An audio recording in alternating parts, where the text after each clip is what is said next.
3 touchdown passes in the first half at Pittsburgh, and then it was like, where'd the offense go? That's right. Which has been the motto all season long in Baltimore. Hey, how are you, folks? Jason Horowitz, NFL.com's Pat Kirwan. Glad to be with you. Breaking down 5-4 Cleveland, 4-5 Baltimore, and Pat, let's start with the Ravens here because the offense has been atrocious. They scored a touchdown late last week, but they were never in the game against Cincinnati. What is the situation there? We know Kyle Bowler's going to start, but does that really change the offense? I think it does change the offense a bit. I'm just talking to guys who play against the Ravens. Steve McNair's done. They feel his career's over. They don't think he's much of a threat. He doesn't run with the ball anymore. We all know his problems. We all know about the check down passes. Now, when you put Bowler on the field, you have a couple things that you didn't have with Steve. You have escapability. You have a guy who can run the bootleg. If you want the running game to work, get the bootleg going. Start the game with a bootleg. And all of a sudden, you'll see Willis McGahee going on the zone play off tackle away from the bootleg. It'll be an effective running play. And then, by the way, Baltimore, hold on to the ball. 2 fumbles last week by Willis and too many fumbles. They're going to solve the fumbles by McNair by not playing them. You know, they had 6 turnovers last week against Cincinnati. They had the exact same number they had in week 1 against Cincinnati. They cannot, and that's what Ray Lewis has been calling for. Hang on to the football. Let us not have to work with a 30-yard field. That's not the only problem, though, for this Baltimore defense. What else has been going on? Let's look at the Baltimore defense for a minute. They are not the defense they were years ago when they won the Super Bowl. There's a couple of characters still on it who think they are. They're not. They're not as strong in the back end. They're playing with wounded players. They don't have Samari Rolle again. They'll get Chris McAllister back, which is going to help them because the Cleveland offense, the passing offense, is so potent. They're capable of putting points on it. But they've already beaten this team and put up into the 20s.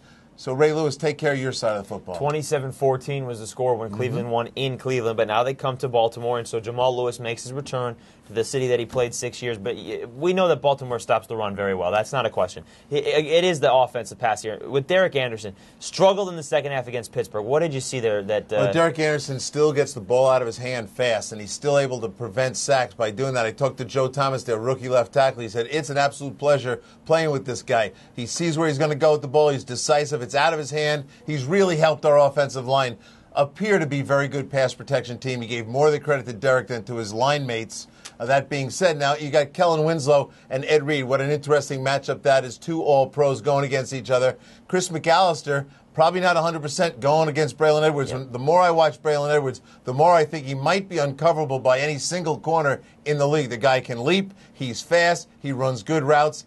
And if you want to overplay him, Joe Jurevicius is going to get you down the field. So Anderson's got the weapons to beat you, and they will try to run the ball just enough to make play action work. And Braylon Edwards had 1 catch in Pittsburgh, but boy, was it fantastic. And it was a touchdown as well. Derek Anderson, you saw that he has 20 touchdowns on the season. First Browns quarterback since Bernie Kosar 20 years ago to have 20 touchdowns. That was the longest streak in the NFL without a 20-touchdown passer. That's gone now, so Arizona now with the current longest streak. Let's throw all those numbers for this game into a computer 10,000 times. 10,000 results. It's the AccuScore prediction. Here's what it has for this game. Despite the fact that Baltimore has not scored pretty much all season, it's still 52% on top, and the computer, 21 points for Baltimore.